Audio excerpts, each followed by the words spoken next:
Bismillahirrahmanirrahim. Assalamualaikum warahmatullahi wabarakatuh. Hai teman-teman pejuang skripsi, kembali lagi bersama saya di channel Raya Amora Class. Di video kali ini, saya akan membahas materi bagaimana cara membuat tabulasi data sekunder laporan keuangan perusahaan.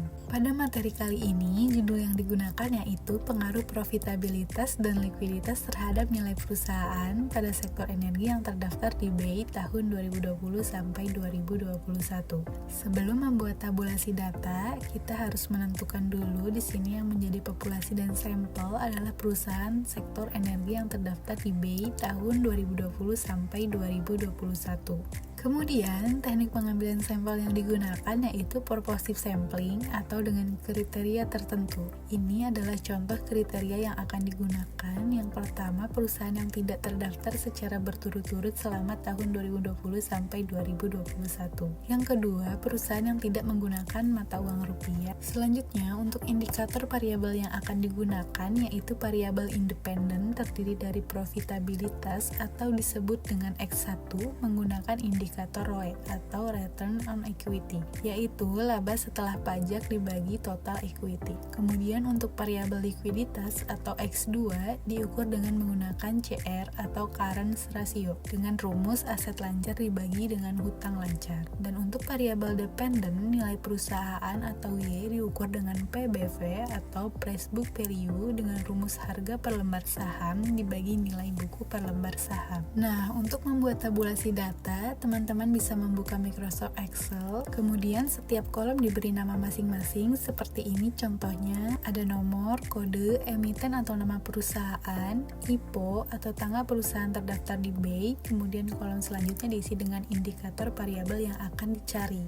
Pertama, untuk variabel ROE, kita akan mencari laba tahun berjalan, kemudian total ekuitas, dan kolom hasil dari ROE. Yang kedua, untuk mencari variabel CR yaitu total aset lancar dan hutang lancar, kemudian kolom hasil CR. Ketiga, variabel PBV untuk mencari nilai bukunya terlebih dahulu yaitu total ekuitas dan jumlah saham beredar.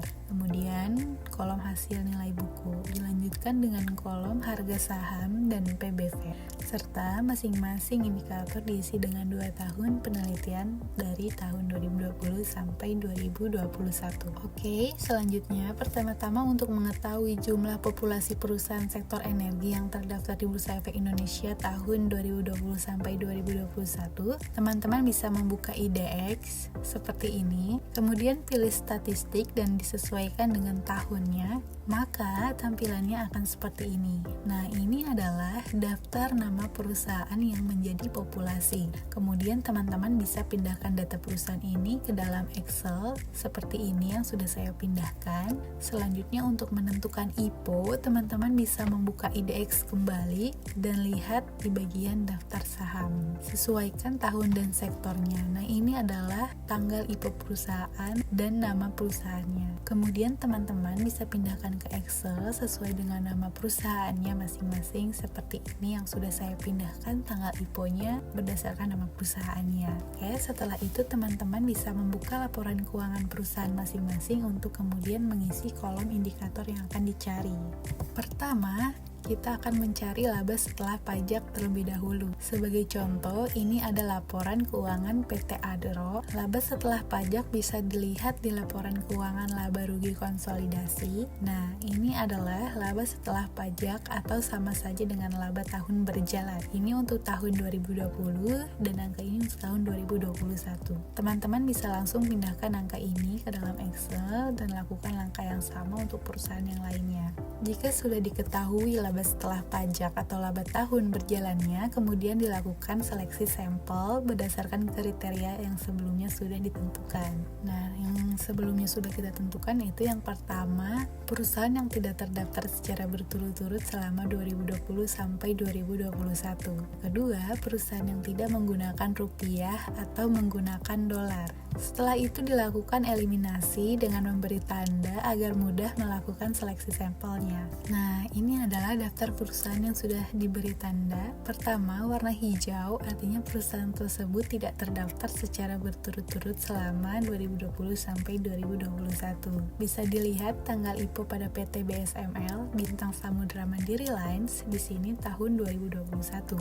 Artinya, tahun 2020 perusahaan tersebut belum terdaftar di Bursa Efek Indonesia sehingga tereliminasi. Begitupun dengan perusahaan lainnya, teman-teman bisa berikan tanda yang sama. Kedua, warna kuning artinya perusahaan tersebut tidak menggunakan mata uang rupiah. Bisa dilihat di laporan keuangan pada PT Adro. Nah, ini bisa dilihat bahwa PT Adro Energi Indonesia Tbk menggunakan dolar. Begitupun perusahaan yang lainnya bisa diberi tanda yang sama ya. Setelah diberi tanda, kemudian dilakukan seleksi. Sebelumnya sudah diberikan tanda hijau dan kuning, maka tinggal memindahkan yang tidak sesuai kriteria. Karena tadi seleksi satu adalah perusahaan yang tidak terdaftar dan sudah diberi tanda hijau, maka di sini ditemukan sebanyak 5 perusahaan yang tidak terdaftar secara berturut-turut.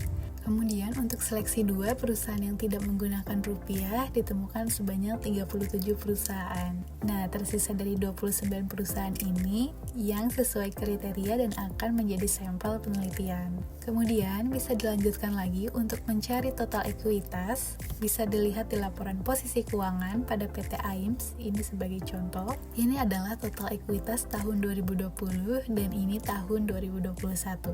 Teman-teman bisa copy dan pindahkan angka ini ke dalam Excel. Begitupun untuk mengisi total ekuitas perusahaan lainnya bisa dilanjutkan dengan langkah yang sama. Setelah itu, untuk mencari ROE, teman-teman bisa menggunakan rumus Excel yaitu sama dengan laba setelah pajak tahun 2020 garis miring atau dibagi dengan total ekuitas tahun 2020, kemudian langsung tekan enter saja. Begitupun untuk tahun 2021 yaitu sama dengan laba setelah pajak 2021 dibagi dengan total ekuitas 2021.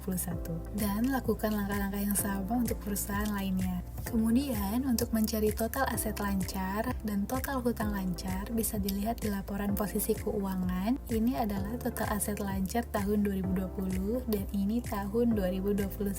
Langsung saja teman-teman bisa copy atau bisa diketik ulang ke dalam Excel. Begitupun dengan total hutang lancarnya, teman-teman bisa lihat di bagian total hutang lancar atau total hutang jangka pendek untuk tahun 2020 dan tahun 2021 bisa dilihat di bagian ini. Kemudian teman-teman bisa pindahkan ke dalam Excel. Begitupun untuk perusahaan lainnya bisa dilanjutkan dengan langkah yang sama. Selanjutnya untuk mencari CR atau current ratio, teman-teman bisa menggunakan rumus Excel yaitu sama dengan total aset lancar 2020 dibagi total hutang lancar 2020, kemudian enter. Begitupun untuk tahun 2021 yaitu ketik saja sama dengan total aset lancar 2021 dibagi dengan total hutang lancar 2021, kemudian enter. Lakukan langkah yang sama untuk perusahaan yang lainnya. Kemudian untuk menghitung nilai perusahaan, pertama dicari nilai buku per saham terlebih dahulu yaitu total ekuitas dibagi dengan jumlah saham beredar. Untuk kolom total ekuitas sebelumnya kan sudah kita cari ya, tinggal di copy saja dan dipaste di kolom ini.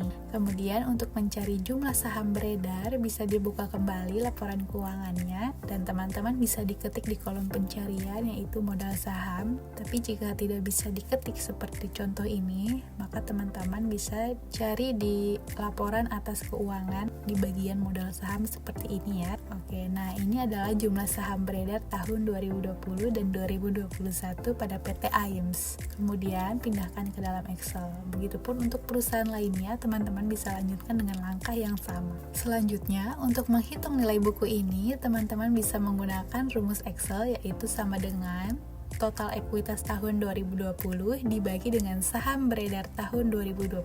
Kemudian enter. Begitupun untuk tahun 2021 yaitu ketik saja sama dengan total ekuitas tahun 2021 dibagi total saham beredar 2021, kemudian enter. Lakukan langkah yang sama untuk perusahaan lainnya seperti ini. Setelah itu, untuk mengisi kolom harga saham bisa dilihat melalui Yahoo Finance. Kemudian ketik aja di sini. Di kolom pencarian ini teman-teman bisa ketik, contohnya tadi kan perusahaan AIMS, maka teman-teman bisa ketikkan AIMS.JK ya, dan klik OK. Kemudian tampilannya akan seperti ini. Teman-teman pilih historical data di bagian kiri ini, dan teman-teman bisa tentukan time periodenya, saham untuk tahun berapa yang akan teman-teman cari. Tanggal mulainya di sini itu bisa dimulai dengan bulan, kemudian tanggal dan tahun ya. Bulannya ini bulan Desember, bulan 12, kemudian tanggalnya bisa diketik 29, dan kemudian tahun 2020 sampai 2 Januari tahun 2021. Harga saham PT AIMS tahun 2020 bisa dilihat pada tanggal penutupan pembukuannya. Di bagian close ini adalah harga saham 148. Begitupun untuk tahun 2021 dan tahun-tahun lainnya. Untuk perusahaan lainnya, teman-teman bisa lakukan langkah yang sama. Nah, angka ini yang kemudian dipindahkan ke dalam Excel. Untuk menghitung PBV, teman-teman bisa menggunakan rumus Excel, yaitu rumusnya sama dengan harga saham tahun 2020 dibagi dengan nilai buku tahun 2020. Kemudian enter. Begitupun untuk tahun 2021, harga saham 2021 dibagi dengan nilai buku tahun 2021. Kemudian enter lagi. Lakukan langkah yang sama untuk perusahaan lainnya. Dan untuk membuat desimal atau angka di belakang koma ini, teman-teman bisa klik di bagian ini. Nah, teman-teman bisa tentukan mau berapa angka di belakang koma. Biasanya yang digunakan adalah 3 angka di belakang koma seperti ini ya. Demikian teman-teman, sudah saya jelaskan bagaimana cara membuat tabulasi data sekunder laporan keuangan pada perusahaan sektor energi yang terdaftar di Bursa Efek Indonesia tahun 2020 sampai 2021. Jangan lupa di like, comment, and subscribe agar channel Raya Amora Class ini dapat terus berkembang dan bermanfaat bagi teman-teman yang sedang berjuang menyelesaikan skripsinya. Terima kasih. Wassalamualaikum warahmatullahi wabarakatuh.